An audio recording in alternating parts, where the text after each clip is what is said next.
Welcome to NSTV. ముందుగా bulletin లో headlines. సోదర భావానికి వేదికగా జగిత్యాల జిల్లా మెట్పల్లి పట్టణంలోని బర్కత్పూర్ వార్డులో ఆజాద్ యూత్ అండ్ ఫౌండేషన్ ఆధ్వర్యంలో ఈద్ మిలాద్ కార్యక్రమానికి ఘనంగా ఏర్పాట్లు చేశారు. ఈ కార్యక్రమం ద్వారా ఈద్ పండుగ స్ఫూర్తిని మరింత విస్తృతంగా పంచుతూ ఐక్యత, సోదరభావం, సామరస్యాన్ని బలోపేతం చేయాలని నిర్వాహకులు పేర్కొన్నారు. ఈ కార్యక్రమానికి ముఖ్య అతిథులుగా వివిధ రాజకీయ పార్టీల నాయకులు పాల్గొననున్నారు. अपन आगे बढ़ सकते हैं। यूथ फाउंडेशन से जो ये फाउंडेशन लगा है, मैं बहुत चुनाव के बारे में बहुत सुशमन करते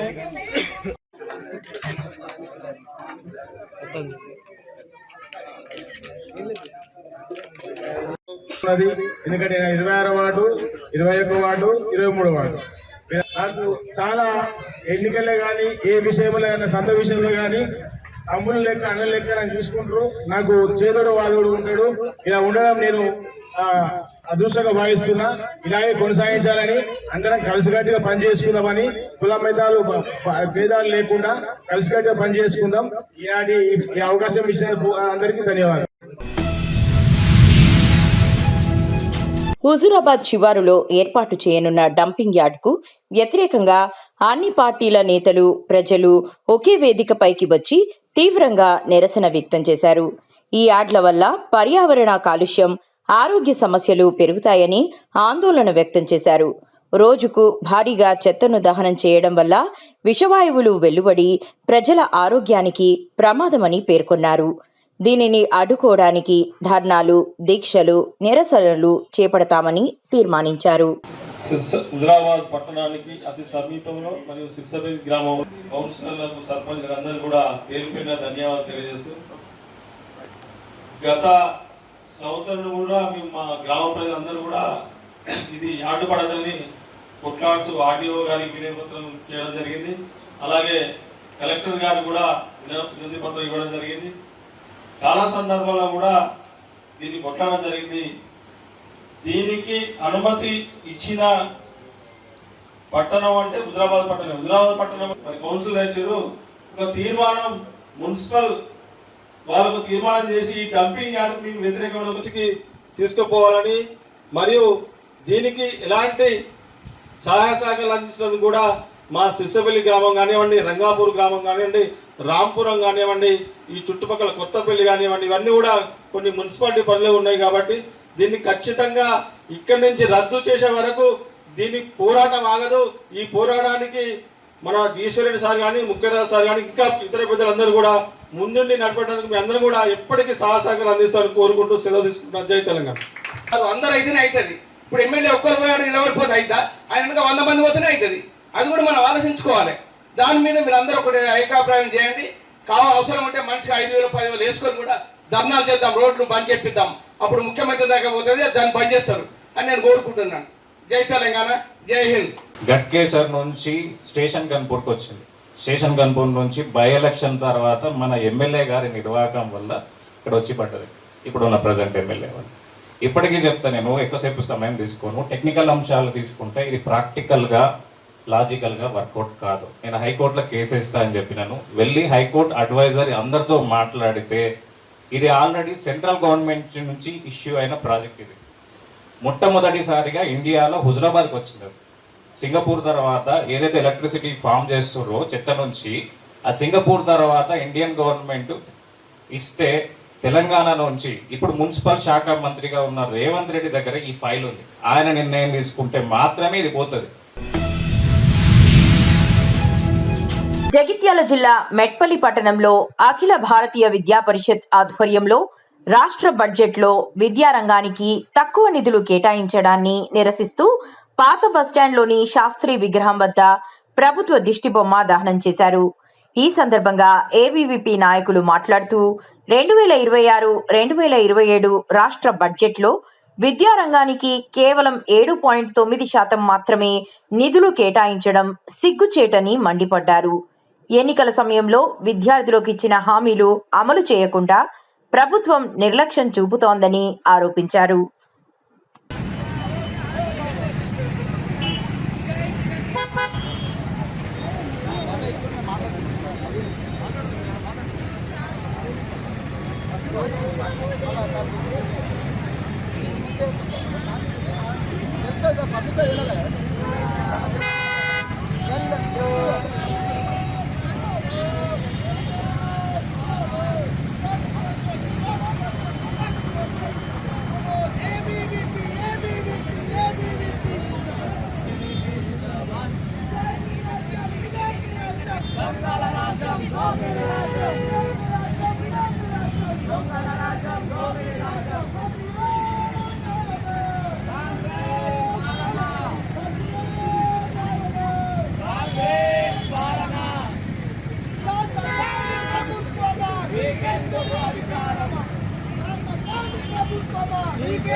కరీంనగర్ జిల్లా కొత్తపల్లి మండలం బీజేపీ కార్యకర్తల అరెస్టులు ఖండన అసెంబ్లీ ముట్టడికి పిలుపునిచ్చిన నేపథ్యంలో బీజేపీ రాష్ట్ర శాఖ ఆధ్వర్యంలో నిర్వహించిన నిరసనల్లో పాల్గొనే నాయకులు కార్యకర్తలను పోలీసులు ముందస్తుగా అరెస్టు చేసి నిర్బంధించారు.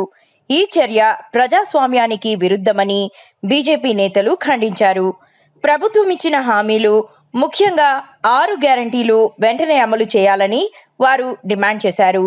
ఈ కార్యక్రమంలో కొంటా తిరుపతి, వేముల అనిల్ కుమార్, కడర్ల రత్నకుమార్, బోనాల నరేష్ తదితరులు పాల్గొన్నారు. భారతీయ జనతా పార్టీ రాష్ట్ర శాఖ ఆధ్వర్యంలో అసెంబ్లీ ముట్టడి కార్యక్రమంలో భాగంగా కరీంనగర్ జిల్లా కొత్తపల్లి మండలంలోని కార్యకర్తలను పోలీసులు ప్రివెంట్ అరెస్టు చేయడం జరిగింది.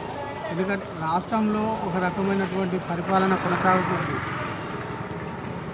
గతంలో జరిగినటువంటి ఎన్నికల తర్వాత అధికారంలోకి వచ్చినటువంటి కాంగ్రెస్ పార్టీ 6 గ్యారంటీలు 420 హామీలతోని ఈ రాష్ట్రంలో కాంగ్రెస్ పార్టీ అధికారం చేపట్టడం జరిగింది. అదేవిధంగా ఒక్కొక్క వ్యవస్థకు ఒక declaration, youth declaration, BC declaration అంటూ వివిధ హామీలు ఇవ్వడం జరిగింది. ఈ హామీలలో ఏ ఒక్క హామీని కూడా నెరవేర్చలేదు. అదేవిధంగా ప్రజాపాలన అని పేరు చెప్పుకొని ప్రభుత్వం ఏర్పాటు చేసినటువంటి కాంగ్రెస్ పార్టీ అధికారంలోకి వచ్చిన 1 year తర్వాత యూత్కు సంబంధించి రాజీవ్ యువశక్తి పథకం అనే ఒక పథకం తీసుకొచ్చి యూత్కు 50,000, 1,00,000, 5 లక్షలు ఇస్తామని చెప్పి ఇంతవరకు ఏ ఒక్కరికి దాని ద్వారా ప్రభుత్వానికి కొంచెం ఆదాయమే చేకూరింది. ఎందుకంటే అది ఇన్కమ్ సర్టిఫికేట్ కావాలని, క్యాస్ట్ సర్టిఫికేట్ కావాలని, ఆన్లైన్లో అప్లికేషన్ చేసుకోవాలని, దీని ద్వారా ప్రభుత్వానికి ఆదాయం వచ్చింది కానీ యువతకు మాత్రం ఎలాంటి ఉపయోగం లేకుండా పోయింది. కాకినాడ జిల్లా పిఠాపురం మండలం భోగాపురం గ్రామానికి చెందిన కాదా చంద్రబాబు వయస్సు 29 సంవత్సరాలు అను వ్యక్తి నిన్న మృతి చెందిన కనీస మృతదేహాన్ని చూడడానికి అనుమతి ఇవ్వని ప్రభుత్వ ఆసుపత్రి సిబ్బంది. ఏమైంది అనే ఆందోళనలో కుటుంబ సభ్యులు, గ్రామస్తులు తమ ఆవేదనను ప్రభుత్వ ఆసుపత్రి దగ్గర వ్యక్తపరుస్తూ రోడ్డుపై బైఠాయించి ధర్నా చేస్తుండగా పోలీసు అధికారులు వారిని ధర్నా చేయకుండా అడ్డుకున్నారని ఆవేదన వ్యక్తం చేస్తున్న గ్రామస్తులు. దళితులంటే అంత చులకననా? కనీసం చనిపోయిన బాడీని చూసే అర్హత మాకు లేదా అంటూ ఆవేదన వ్యక్తం చేయడం జరిగింది.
కాకినాడ తుని నియోజకవర్గ ప్రజాహితం ఆమె అభిమతం. మీ ఇంటికి మీ దివ్య కార్యక్రమంలో భాగంగా పల్లెపల్లెలో తిష్టవేసిన సమస్యలను అధ్యయనం చేసిన యనమల దివ్య ఎమ్మెల్యే హోదాలో పల్లె ప్రగతికి బాటలు పరుస్తున్నారు. ఆమె కురిపించిన నిధుల వర్షంతో ఊరూరా సిమెంటు రోడ్లు దర్శనమిస్తున్నాయి. విడుదలైన నిధులతో చకచక రోడ్డు నిర్మాణ పనులు పూర్తి కావడంతో గ్రామాల పల్లె వికాసంతో మురిసిపోతున్నాయి. తుని మండల టీడీపీ అధ్యక్షుడు చింతంనీడి అబ్బాయి ఆధ్వర్యంలో తాళ్ళూరు, లోవకొత్తూరు గ్రామాలలో నిర్మితమైన సీసీ రోడ్ల ప్రారంభోత్సవాలు అట్టహాసంగా జరిగాయి. సీనియర్ నేత యనమల రాజేష్తో కలిసి తాళ్ళూరు విచ్చేసిన ఎమ్మెల్యే యనమల దివ్యకు స్థానిక కూటమి నాయకులు ఘన స్వాగతం పలికారు.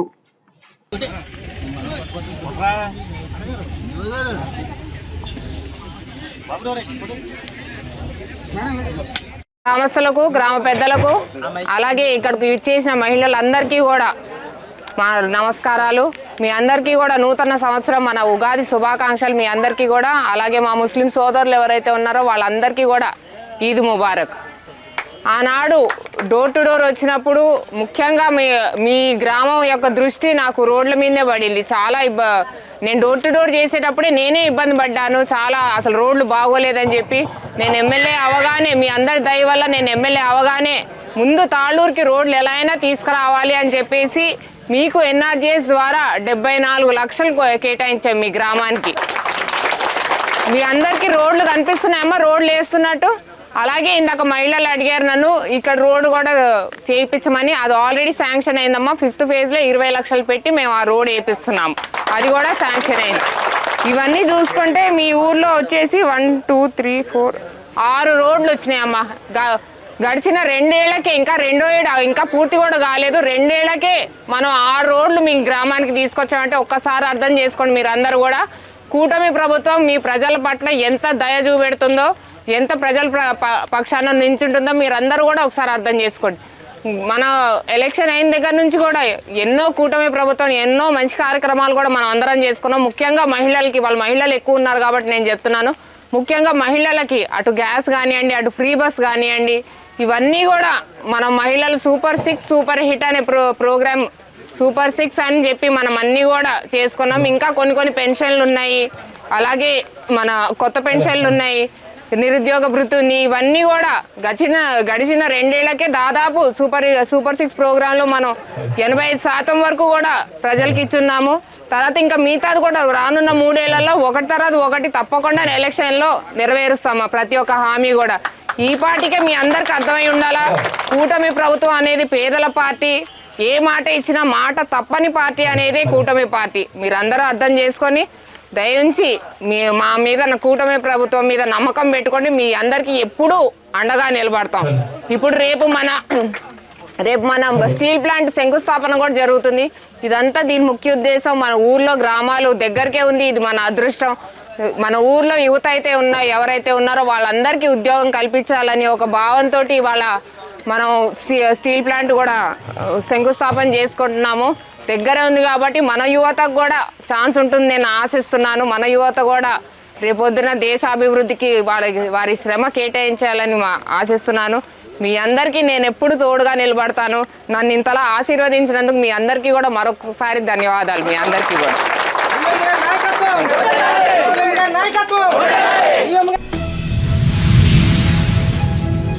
చిన్నచింతకుంట మండలంలో మండల పార్టీ అధ్యక్షతన కోటారాములు ఆధ్వర్యంలో చిన్నచింతకుంట మండల పాత్రికేయ సమావేశంలో పార్టీ నాయకులు మాట్లాడుతూ ప్రజాపాలన ప్రభుత్వమని గొప్పలు చెప్పుకునే దగాకోరు ప్రభుత్వం రైతులను మోసం మరియు బీసీ, ఎస్సీ, ఎస్టీ, మైనారిటీ వర్గాలను బడ్జెట్లో ఫనంగా పెట్టిన గొప్ప చరిత్ర మీకే దక్కుతుంది రేవంత్ రెడ్డి. మీరు చేస్తున్న ఇందిరమ్మ రాజ్యంలో అన్ని చీకట్లే అన్నట్లు ఉండి మీ పాలన మిమ్మల్ని కూడా తొందరలో చీకట్లోకి పంపడానికి సిద్ధంగా ఉన్నారు ప్రజలు అని తెలిపారు. ముఖ్య ఉద్దేశం ఏంటంటే, మీడియా సమావేశం ముఖ్య ఉద్దేశం ఏంటంటే, మన రాష్ట్ర ప్రభుత్వం మొన్న ప్రవేశపెట్టిన బడ్జెట్లో అన్ని వర్గాల ప్రజలకు మోసం చేసి అన్యాయం చేసిందని బీఆర్ఎస్ పార్టీ తరఫుకెళ్ళి మేము ఈరోజు ఖండిస్తూ ఉన్నాం. ఎన్నికల కన్నా ముందు ఇచ్చిన హామీలు తుంగలో తొక్కి 6 గ్యారెంటీలను పేరు చెప్పి 420 హామీలు చెప్పి 420 హామీలు చెప్పి మోసం చేసి ఈరోజు అన్ని వర్గాల ప్రజలకు అన్యాయం చేసింది రాష్ట్ర ప్రభుత్వం, రేవంత్ రెడ్డి గారి సర్కార్. ముఖ్యంగా బీసీలకు సంబంధించి ఈరోజు ఆనాడు కామారెడ్డిలో బీసీ డిక్లరేషన్ చేసి ఆ రోజు ఉత్తమ ప్రకారం పలికిన మన ముఖ్యమంత్రి రేవంత్ రెడ్డి ఆ రోజు పిసిసి ప్రెసిడెంట్గా ఉన్నప్పుడు బీసీలకు సపరేట్గా ఒక శాఖను ఏర్పాటు చేసి సప్లాన్ పెట్టి మరి ప్రతి సంవత్సరం బీసీలకు 1,00,000 కోట్లు కేటాయిస్తామని హామీ ఇచ్చిండ్రు. ఇంతవరకు కూడా ₹1 కేటాయించలేదు. అలాగే బీసీలకు ప్రతి ఒక్కరికి కూడా బీసీ బంద్ అని 10 లక్షలు ఇస్తామని చెప్పి ఆ రోజు ఓట్లు వేయించుకొని ఇంతవరకు కూడా ఎవరికి కూడా ₹1 ఇవ్వలేదు. అలాగే ఈరోజు జనాభాలో 56% ఉన్న బీసీలకు మొన్న ప్రవేశపెట్టిన బడ్జెట్లో కేవలం 12,000 కోట్లు కేటాయించి తూర్పు మంత్రంగా వదిలించుకున్న ఈ ప్రభుత్వం బీసీలను అన్యాయం చేస్తుంటే కాంగ్రెస్ పార్టీ పిసిసి ప్రెసిడెంట్ ఉన్న మహేష్ గౌడ్ గారు ఏం చేస్తున్నారు? మరి మీరు ఎప్పుడు ఉత్తమ 12 లక్షలు ఇచ్చినారు, మీరు గతానికి 2 సంవత్సరాలు గడుస్తున్నారు. ఎక్కడ మీరు 12 లక్షలు ఇచ్చినారు? రేవంత్ రెడ్డి గారి ప్రభుత్వాన్ని సూటిగా నిలదీస్తారు. ఏంటంటే మేము దళితులకు ఎక్కడ మీరు ఇచ్చారు 12 లక్షలు? ఏం చేసారు మీరు?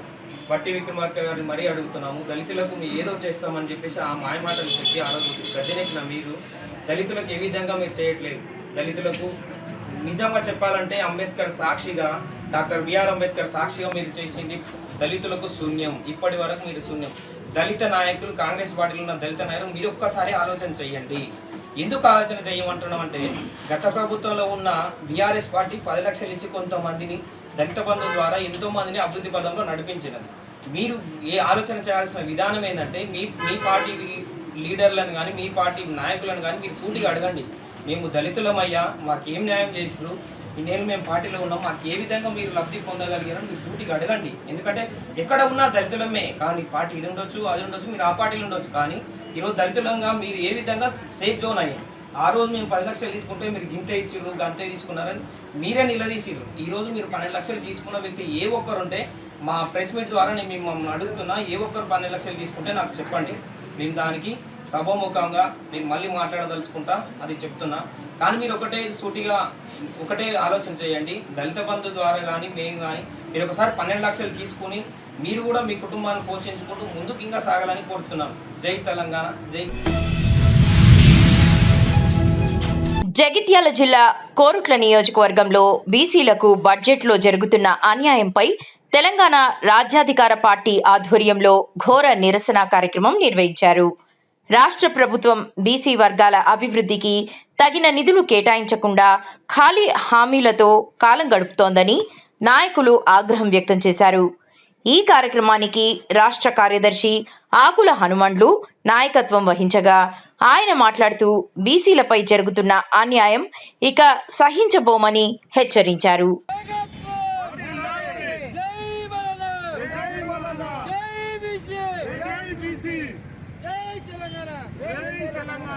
జై బీసీ, జై జై బీసీ, జై మల్లన్న, జై జై మల్లన్న.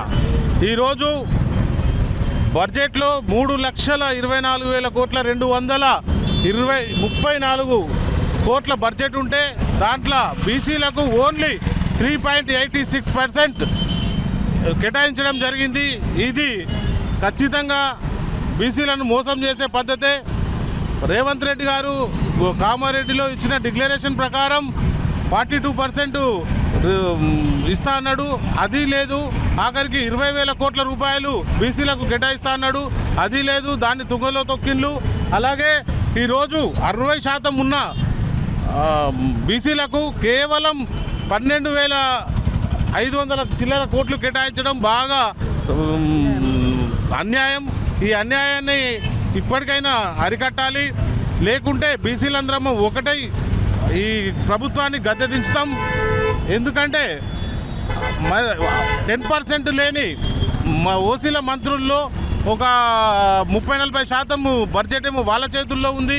అంతా 60% ఉన్న బీసీలకు 10% కూడా మంత్రులకు కేటాయించడం లేదు బడ్జెట్లో. ఇది అంకెల గారెడి చేస్తుండ్రు, బీసీలను మోసం చేస్తుండ్రు, బీసీ మంత్రులను మోసం చేస్తుండ్రు. క్యాపిటల్ ఉన్న సంపదను సృష్టించేది కూడా మొత్తం బీసీలమే. అలాంటిది మాకే అన్యాయం చేసి 60% ఉన్న బీసీలకు కేవలం 12,000 కోట్లు ఇచ్చి మమ్మలను అన్యాయం చేసి మాకు డెవలప్ కాకుండా మా యాదవులను కానీ, మా మున్నూరు కాపు కానీ, మా షాలోళ్ళను కానీ, బుదిరాజులను కానీ ఇంకా అన్ని కులాలను మొత్తం తొక్కే విధంగా అసలు డెవలప్మెంట్ కాకుండా ఈ సంపదనంతా ఉన్న వాళ్ళ చేతుల్లోనే పెట్టుకొని బీసీలను అసలు ఏ రకంగా సంపద కేటాయించకుండా బడ్జెట్ పెట్టకుండా ఏ విధంగా బీసీలకు డబ్బులు రాకుండా చూస్తుండ్రు. మొత్తం ఓసీలే ఉన్న రూపాలన్నీ ఉన్న బడ్జెట్ని అంతా కొట్టేసుకపోతుండ్రు. ఈ వైఖరి మారాలి. ఆయన రేవంత్ రెడ్డి గారు 20,000 కోట్లు బీసీలకు కేటాయిస్తున్న మాట ప్రకారం, కామారెడ్డిలో అన్న ప్రకారం 20,000 కోట్లు కేటాయించాలి. అట్లనే సప్లాన్ కూడా కేటాయించాలి. సప్లాన్ కూడా అమల్లోకి తీసుకోవాలి. ఎందుకంటే పేరుకే 12,000 కోట్లు కేటాయించడం అనేది మాటలకు ఇచ్చి తర్వాత ఆ 12,000 కోట్లలో 1% కూడా ఖర్చు చేయకుండా మళ్ళీ ఈ డబ్బులను వేరే వాళ్లకు ఉపయోగిస్తున్నారు. టీడీపీ పోలిట్ బ్యూరో సభ్యులు రెడ్డి సుబ్రహ్మణ్యం చేసిన విన్నపాలపై స్పందించిన రాష్ట్ర ఐటీ విద్యాశాఖ మంత్రి నారా లోకేష్, శెట్టి బలిజ సామాజిక వర్గ అభివృద్ధి, దొమ్మేటి వెంకటరెడ్డి గారి స్మారకార్థం చేపట్టబోయే కార్యక్రమాలపై స్పష్టమైన హామీలు ఇచ్చారు. ఈ సందర్భంగా ఆయన మాట్లాడుతూ దొమ్మేటి వెంకటరెడ్డి గారి ఆశయాలను కార్యరూపంలోకి తీసుకురావడం మా ప్రభుత్వం లక్ష్యమని పేర్కొన్నారు. పెద్దలు ఇప్పుడే అడిగారు, బ్రిడ్జికి పేరు పెడితే బాగుంటుందని కోరారు. అది గౌరవ ముఖ్యమంత్రి గారి దృష్టికి తీసుకెళ్తాం. గౌరవ ముఖ్యమంత్రి గారితో చర్చించిన తర్వాత ఆ కార్యక్రమాలు కూడా స్వీకరించుతామని ఈ సభాముఖం మీకు తెలియజేస్తున్నాం. విగ్రహం ఊళ్ళో విగ్రహం పెడితే బాగుంటుందని పెద్దలు కోరారు. ఆ బాధ్యత మన ఉంది. ఎందుకు చెప్తున్నానంటే ఆర్యవైశ్య సోదరులకు ఇట్లనే నేను చెప్పాను, అమరావతిలో పొట్టి శ్రీరాములు గారి విగ్రహం ఏర్పాటు చేద్దాం. వాళ్ళు వచ్చి కలిసి కూడా ఒకటారు కదా, కలిసికట్టుగా చేయాలి. ఇది కేవలం ఒక ప్రభుత్వం కార్యక్రమం కాదు, ఇది సమాజ కార్యక్రమం, సమాజ సేవ. అందరం కలిసికట్టుగా చేయాలని వాళ్ళు ముందుకు వచ్చారు, బాధ్యత తీసుకున్నారు, ఊరూరు తెలిపారు, ప్రతి తంతు తగ్గారు, డబ్బులు ప్రజల దగ్గర నుంచి రేజ్ చేశారు. దానికి ప్రభుత్వం కూడా డబ్బులు ఇచ్చి ఈరోజు అద్భుతంగా మన విగ్రహం ఏర్పాటు చేసి ఆవిష్కరించాం. అదేవిధంగా దొమ్మేటి వెంకటరెడ్డి గారి విగ్రహం ఏర్పాటు కోసం కలిసికట్టుగా చేద్దాం. కమ్యూనిటీకి కాదు, సమాజం మొత్తం ఇన్వాల్వ్ చేద్దాం. ఆయన గొప్పతనం ఏంటో ప్రతి గడప దొరికి తెలియజేయాల్సిన బాధ్యత ఇక్కడ ఉన్న మనందరి పైన ఉందని ఈ సభ ఆయన ఊళ్ళో తప్పనిసరిగా విగ్రహం ఏర్పాటు చేద్దాం. కానీ కలిసికట్టుగా చేద్దాం. లోకేష్ గారు ఆ సహాయం ఉంటుంది, తెలుగుదేశం పార్టీగా పల్లా శ్రీనివాస్ అన్న నాయకత్వంలో సహాయం అందజేస్తాం, ప్రభుత్వం నుంచి కూడా చేస్తాం. కానీ అందరం కలిసికట్టుగా విగ్రహాన్ని నిర్మించాలని ఈ సభాముఖంగా కోరుకుంటున్నాం. మనం చూసాం, సుమారుగా 58 అడుగుల విగ్రహం 194 రోజుల్లో అమరావతిలో ఏర్పాటు చేసుకున్నారు. సో ఇప్పుడు నేను అడిగిన పెద్దలకి ఒక టార్గెట్ ఇద్దాం అనుకుంటున్నాను. మీ అందరి అనుమతి ఇద్దామా? రెడ్డి సుబ్రహ్మణ్యం గారు కొంచెం టార్గెట్ పెట్టారు కదా, ఆయన కోరికలు అడిగి వెళ్ళిపోతాం కదా. మీ అనుమతి ఉందా? మీ అందరూ అనుమతితో 180 రోజులు. నిజామాబాద్ జిల్లా నవీపేట మండల కేంద్రంలో భగత్ సింగ్ 96వ వర్ధంతి సందర్భంగా ఆయన విగ్రహానికి పూలమాలలు వేసి భగత్ సింగ్ సుఖ్దేవ్ రాజ్ గురువులకు నివాళులర్పించడం జరిగింది. ఈ సందర్భంగా సిపిఎం పార్టీ నవీపేట మండల కార్యదర్శి నాయక్వాడి శ్రీనివాస్ మాట్లాడారు. ఈరోజు నవీపేట మండల కేంద్రంలో సిపిఎం పార్టీ ఆధ్వర్యంలో షహీద్ భగత్ సింగ్ రాజ్గురు సుఖ్దేవ్ వర్ధంతి నిర్వహించడం జరిగింది. వారికి నివాళులర్పిస్తూ పూర్ణమాలు వేయడం జరిగింది. ఈరోజు భగత్ సింగ్ 1907 సెప్టెంబర్ 27న ఉమ్మడి పంజాబ్ రాష్ట్రంలో జన్మించినప్పటికీ ఆయన స్వాతంత్రోద్యమానికి వాళ్ళ కుటుంబం స్వాతంత్రోద్యమంలో పాల్గొన్న కుటుంబం ఆ రోజు జలియన్వాలా బాగ్ ఏదైతే జనరల్ డయర్ ఫైర్ చేస్తే వేలాది మంది చనిపోయినారు. రౌలత్ చట్టానికి వ్యతిరేకంగా జరిగిన ఆ సభలో ఆ మట్టిని తెల్లారిపోయి మట్టిని తీసుకొని ఆయన ప్రతిజ్ఞ పూనుతాడు. ఆ ప్రతిజ్ఞ పూని అసలు ఈ దేశంలో ఈ వ్యవస్థ ఎందుకు ఇట్లా మారింది అని చెప్పేసి కులం, మతం, ప్రాంతం, లింగం, వివక్ష ఇవన్నీ ఉన్నాయని చెప్పేసి ఆ రోజు ఆయన గ్రహించిన తత్వవేత్త, మేధావి, సిద్ధాంతకర్త. ఆ రోజే ఆయన అనుకున్నాడు, మనకిది రాజ్యం అధికారం మారడం కాదు, స్వాతంత్రం కాదు, మనకు కావాల్సింది సోషలిస్ట్ వ్యవస్థ, మనకు పూర్తి సంపూర్ణ స్వాతంత్రం కావాలన్నాడు. దాని కొరకే ఏదైతే ఆనాడు బ్రిటిష్ పార్లమెంట్లో బాంబుని విసండు. దేని గురించి? పారిశ్రామిక చట్టం ఒకటి, పట్టణ పేదల పౌర హక్కుల చట్టం చేస్తున్న క్రమంలో దానికి నిరసనగా ఆ బాంబుని పేల్చిండు.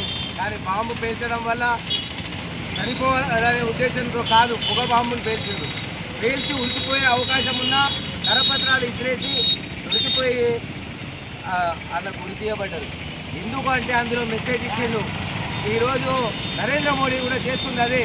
ఏదైతే నల్ల చట్టాలు ఢిల్లీలో 14 నెలల పాటు రైతులు ఆందోళనలు చేస్తే సుమారు 12,000 మంది రైతులు చనిపోయినారు. ఆ రోజటి ఘటన ఈరోజు గుర్తుకొస్తుంది. అట్లాగే ఏదైతే ఇలా రైతు చట్టాలు, విత్తన సవరణకరణ చట్టము, విద్యుత్ సవరణకరణ చట్టము, అట్లాగే ఏదైతే లేబర్ 4 కోట్ల బిల్లులు, ఇట్లాంటి చట్టాలని 12,000 పని విధాన్ని ఈరోజు తీసుకొచ్చి నియంత్రణ వ్యవహరిస్తున్న మోడీ ప్రభుత్వం ఈరోజు మోడీ ఎవరికి అనుకూలంగా ఉన్నాడు అని అంటే మళ్ళీ సామ్రాజ్యవాద దేశమైన అమెరికాకు తొత్తుగా ఉన్నాడు. ఆ అమెరికా ఇవాళ ఆయన ఇష్టం లేకపోయినా ఇరాన్ అనే దేశంతో యుద్ధం ప్రకటించి ఇవాళ ప్రపంచవ్యాప్తంగా యుద్ధ వాతావరణం పెట్టి మనందరి మీద దాని యొక్క పన్ను భారాన్ని పెంచిండు. ఇది మనం గ్రహించాలా. మనం హిందువో, ముసల్మానో, సిక్కో, క్రిస్టియనో, ఇసాయో ఇది కాదు మనకు కావాల్సింది. మనం మానవులము. మనకు దోపిడీ చేసే వర్గం ఉంది, మనం దోపిడీకి గురయ్యే వర్గము. కాబట్టి ఆయన ఆ రోజే దోపిడీకి గురయ్యే వర్గాని కొరకు నిలబడ్డాడు. దోపిడీదారులకు వ్యతిరేకంగా గుండెల్లో రైళ్ళు అయిండు. అందుకే షహీద్ భగత్ సింగ్ అయిండు. ఆ షహీద్ భగత్ సింగ్ ఆశయాలు నివాళులు అర్పించాలంటే అసలైన మార్గం ఆయన నడుచుకున్న పందాన్ని మనం కొద్దిగా పాటించాలని చెప్పేసి కోరుకుంటూ నాకు ఈ అవకాశం ఇచ్చిన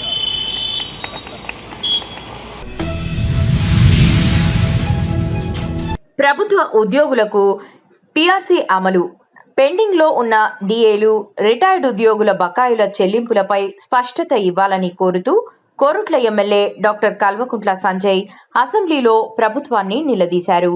ఈ సందర్భంగా ఆయన మాట్లాడుతూ రాష్ట్ర ప్రభుత్వ ఉద్యోగులు చాలా కాలంగా పిఆర్సీ అమలుకు ఎదురు చూస్తున్నారని, అలాగే పెండింగ్లో ఉన్న 5 డిఏలను వెంటనే విడుదల చేయాలని డిమాండ్ చేశారు. అధ్యక్ష, డిప్యూటీ సీఎం గారు మేము కొత్తగా రాజకీయాల్లోకి వచ్చినప్పుడు అందరు చెప్పారు ఆయన అన్ని కూడా మానవీయ కోణంతో చూస్తాడు, చాలా మంచి మనసు అని చెప్పేసి. అధ్యక్ష, డిప్యూటీ సీఎం గారి మీద గౌరవంతో చెప్తా ఉన్నాను, ఇవాళ ఒపీనియన్ పోయింది. ఎందుకంటే బయట ప్రతి వారం అధ్యక్ష నేను కాన్స్టిట్యున్సీ పోగానే పాపం రిటైర్డ్ ఎంప్లాయీస్ అందరూ వచ్చి ఎంత బాధేస్తా ఉంది అధ్యక్ష. నిన్న మళ్ళీ ఒకసారి అధ్యక్ష ప్రతి ఒక్క గవర్నమెంట్ ఎంప్లాయీ నిన్న నా దగ్గరకు వచ్చినా, నిన్న కాన్స్టిట్యున్సీ పోతే, సార్ మా పిఆర్సీ గురించి మాట్లాడండి, మా 5 డిఏల గురించి మాట్లాడండి అని చెప్పి పట్టుబడతా ఉన్నారు అధ్యక్ష. బయట వాళ్ళ అందరు ఎమ్మెల్యేలు, ఎంపీల ఆఫీస్ చుట్టూ తిరుగుతా ఉన్నారు. దయచేసి డిప్యూటీ సీఎం గారిని మళ్ళీ రిక్వెస్ట్ చేస్తా ఉన్నాను, మీరు పెద్ద మనసుతో ఇప్పుడే హరీష్ గారు అడిగినట్టు స్ట్రైట్ గా జవాబు చెప్పండి. ఎప్పుడు ఇస్తారు మీరు డిఏలు, ఎప్పుడు పిఆర్సీ అపాయింట్ చేస్తారు మీరు అని చెప్పి స్ట్రైట్ గా ఆన్సర్ చేయాలని చెప్పి మీ అందరిని కోరుతాను. అదే విధంగా పెన్షనర్ల బకాయిలు ఎప్పుడు ఇస్తారు? వాళ్ళు నిజంగా అధ్యక్ష మీ అందరికి తెలుసు, అందరు కూడా 60 ఏళ్ళు దాటిన వాళ్ళు, వాళ్ళు పెన్షనర్లు అంటే వాళ్ళ ఆరోగ్యానికి కానీ, వాళ్ళ ఇంట్లో పెళ్లిలకు కానీ, వాళ్ళ ఇంట్లో దేనికి కూడా డబ్బులు లేని పరిస్థితి వాళ్ళ అధ్యక్ష. దయచేసి అన్ని సంవత్సరాలు వాళ్ళు కష్టపడి కాపాడుకున్న వాళ్ళ డబ్బుల్ని మేము ఇవ్వమని చెప్తా ఉన్నాం తప్ప ఏదో గొంతమ్మ కోరికలు వాళ్ళకి కోరట్లేదు. దయచేసి మీరు రెస్పాండ్ అవ్వాలని చెప్పి డిప్యూటీ సీఎం గారిని కోరుతానని అధ్యక్ష. బాసర ట్రిపుల్ ఐటీలో నెలకొన్న పరిస్థితులు, విద్యార్థుల నిరసనలు, తదనంతరం సెలవులు ప్రకటించడం తదితర అంశాలపై ఉమ్మడి ఆదిలాబాద్ జిల్లా ఇన్ఛార్జ్ మంత్రి జూపల్లి కృష్ణారావు సోమవారం హైదరాబాద్లో ఉన్నత స్థాయి సమీక్ష నిర్వహించారు. క్యాంపస్లో ప్రస్తుత స్థితిగతులను, విద్యార్థుల ఆందోళనల వెనుక ఉన్న కారణాలను Basara IIIT VC professor Govardhan, OSD మురళీదర్శన్ మంత్రికి వివరించారు.